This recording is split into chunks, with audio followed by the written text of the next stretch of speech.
Hello and welcome to Die Hard United, the one stop for everything Manchester United. There has been chaos at Manchester United lately, but the summer transfer window ended last week Friday. So today I want to discuss about players that we bought, players that we sold, basically a review of our summer transfer review of our summer transfer window, the first summer transfer window under the new part ownership of Sir Jim Ratcliffe and the INEOS group. So let's get straight into everything. Before the start of this summer transfer window, I said that it is mainly about selling players. That's what this summer was all about.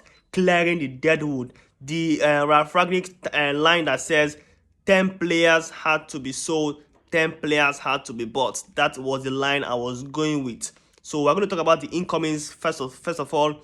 These are incomings. We had Yoro, we had Mazraoui Ugarte, Ligt, Zirkzee, and Mazraoui. We cannot overanalyze these signings too much, except for the transfer fees, because these players need to come in and play before we say, oh, this player is good, this player is bad. They have to come and play consistently. You understand? A part of the squad before we can start judging them. But from the looks of the deal, all our signings were on point. We needed Zirkzee, we needed another striker, we needed a new centre back. We got two. Of course, we got Yoro and Matthias de Ligt. Very good signing in de Ligt, a 25-year-old centre back who has played with big teams. He's matured, he's a leader. Then Yoro, this young centre back who will come in and grow with potential. And yeah, we got Mazraoui Ugarte, the Casemiro kind of replacement, because we were expecting Casemiro to leave, but he did not go. And we also got Mazraoui, the Wan-Bissaka replacement. And yeah, that is what we did in the summer transfer window, which is decent. We'll talk about players that we didn't get. So let's leave these new players for them to settle. We can overanalyze. The transfer fee for every player was decent.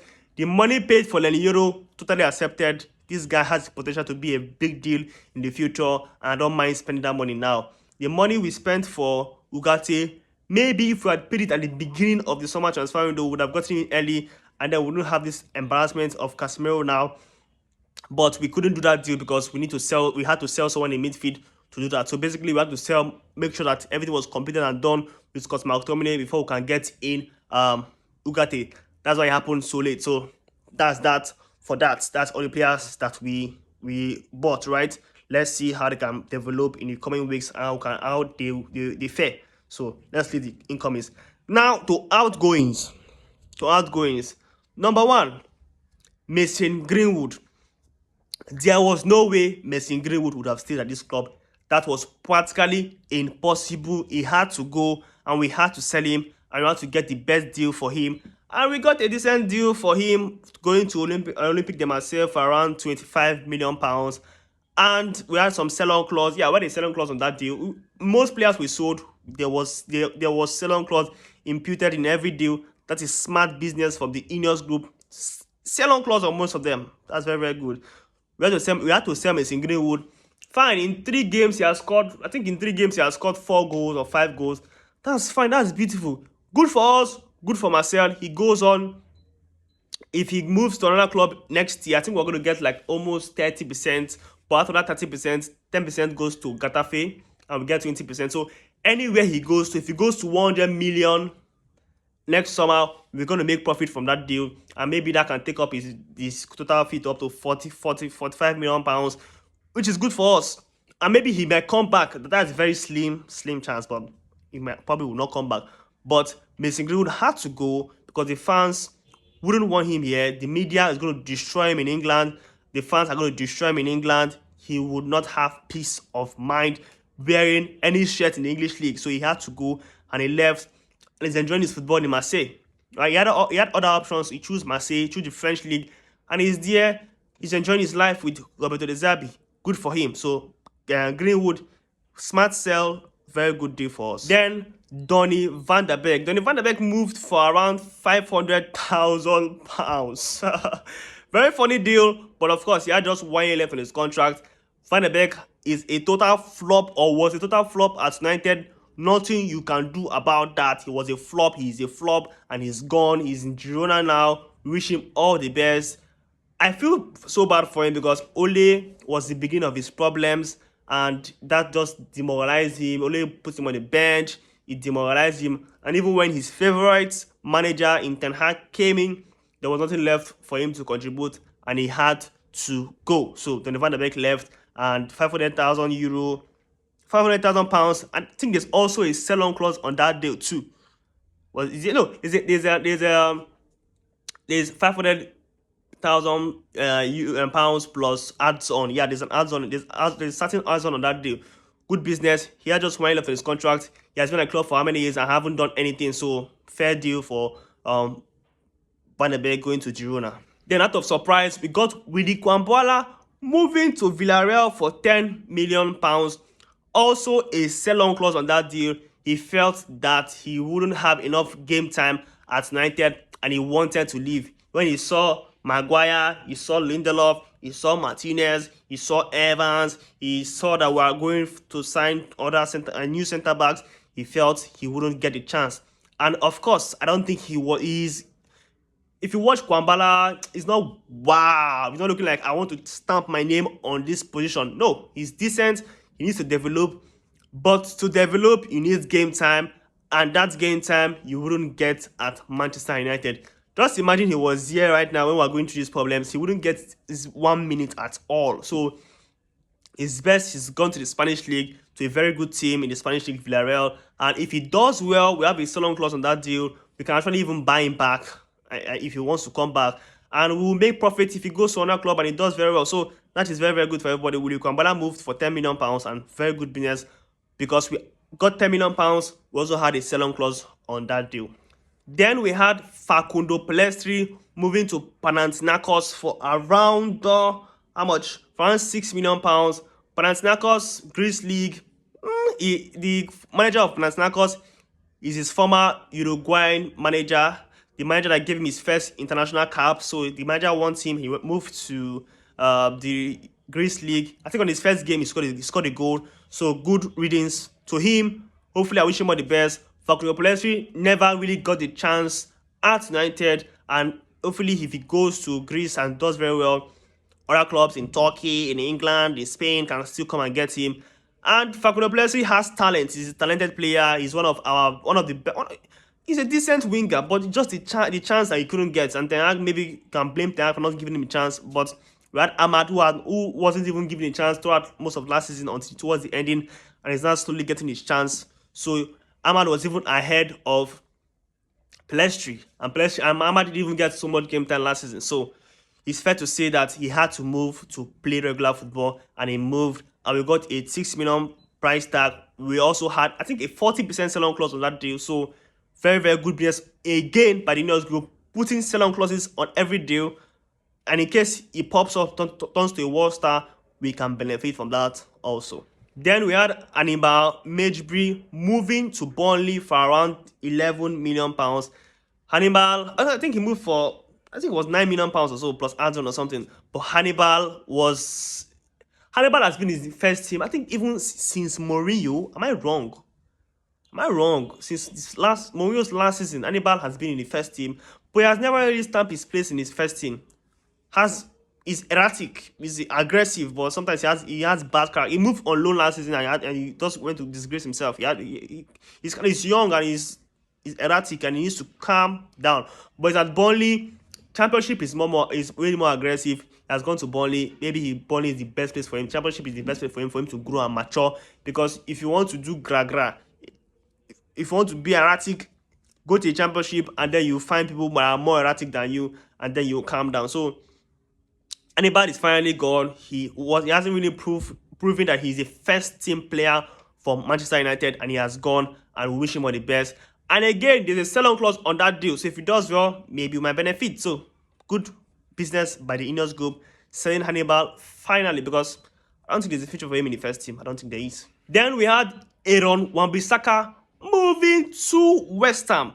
Aaron Wan-Bissaka is a good player. He's a decent defender, a decent right back, a defensive right back, but we all know why he had to go, because we need an attacking right back. You have watched Mazraoui for the first 3 games. You can clearly see why we got Mazraoui and why we needed that type of player.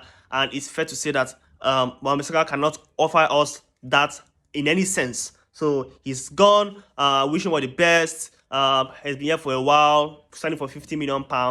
We are selling him for around £17 million. That's fine. We bought Mazraoui for around £50 million. So that's a fair deal. So wish Mohamed Salah the best. He's gone. We had to sell him. We have gotten a good replacement, and that's that for that. Whether you like it or not, some people loved him. Some people hate the fact that he left, but the reason why he left was a very good one. And there's no bad feelings for Mohamed Salah. He played well for us, and we can wish him all the best.